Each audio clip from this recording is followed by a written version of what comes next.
The massacre by Israeli soldiers of dozens of Palestinians in Gaza this week has prompted a new round of protests by progressive Jewish American groups who object to the relocation of the U.S. Embassy to Jerusalem, and who lump the Donald Trump and Benjamin Netanyahu administrations together as enemies of peace in the region.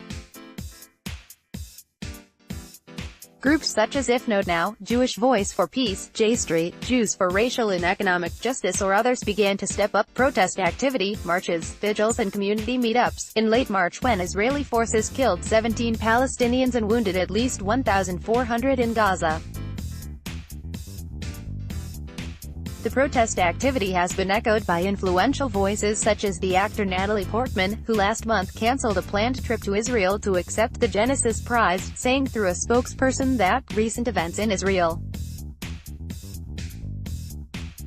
have been extremely distressing to her, and the comedian Sarah Silverman, who tweeted, Sarah Silverman, at Sarah Silverman, "Look, I know it's scary BC, it takes so little for the world to hate Jews, but wrong is wrong.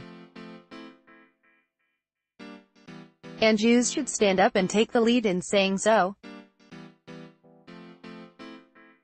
Right? https://t.co/Kafazire May 15, 2018. The Israeli Foreign Ministry has said it was protecting its citizens from thousands of violent rioters from Gaza, who have been trying to break the fence and cross into Israel, with the goal of killing or kidnapping Israelis.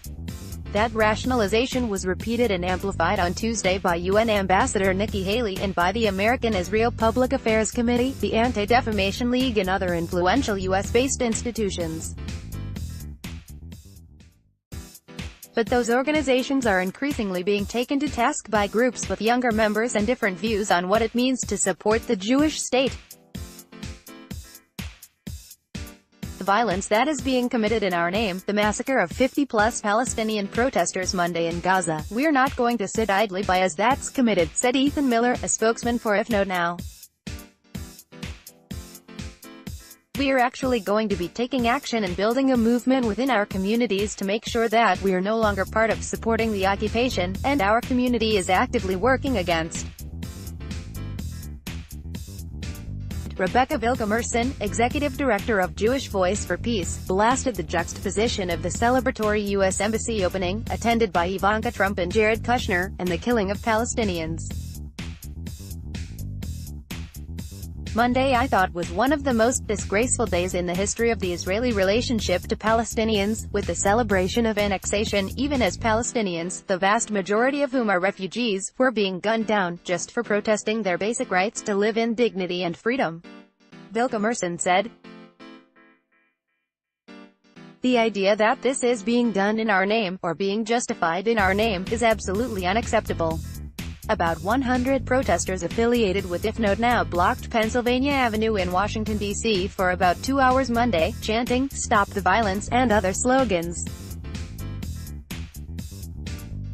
Jewish Voice for Peace has helped to organize 45 actions across the country since the end of March, Vilgamerson said, and on Monday the group held events in New Haven, Connecticut, Montclair, New Jersey, Philadelphia, Boston, Central Ohio, Washington, D.C. and New York City. Demonstrators in Washington protest against the U.S. Embassy move to Jerusalem. Photograph, Anadolu Agency, Getty Images. Concerns about an American Jewish-Israeli Jewish divorce have grown over the past decade.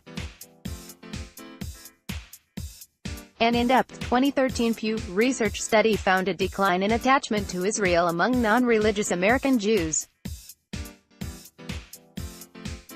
Only 38% of Jewish American respondents overall said the Israeli government was making a sincere effort to establish peace with the Palestinians.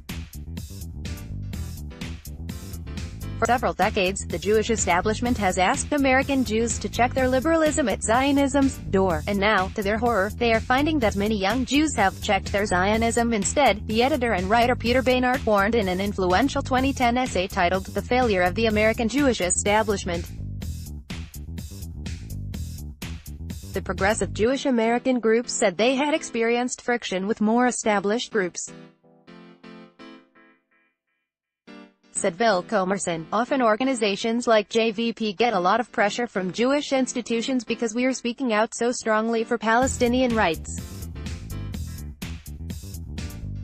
But there's a lot of people who feel alienated from their Jewishness because of the way that Jewish institutions are mindlessly supporting Israel. People are finding their way back to us, and back to their Jewishness, through places like JVP. Miller described IfNotNow's "You Never Told Me" campaign, which seeks to get Jewish education outlets including summer camps and day schools to teach the history of the occupation. What we've realized is that on the one hand the American Jewish community teaches its people about the values of social justice, of looking out for your neighbor, and on the other hand there are large institutions that do a lot of work to support and uphold the occupation. And that's a hypocrisy that we're no longer willing to accept. We know that we have to put our values first.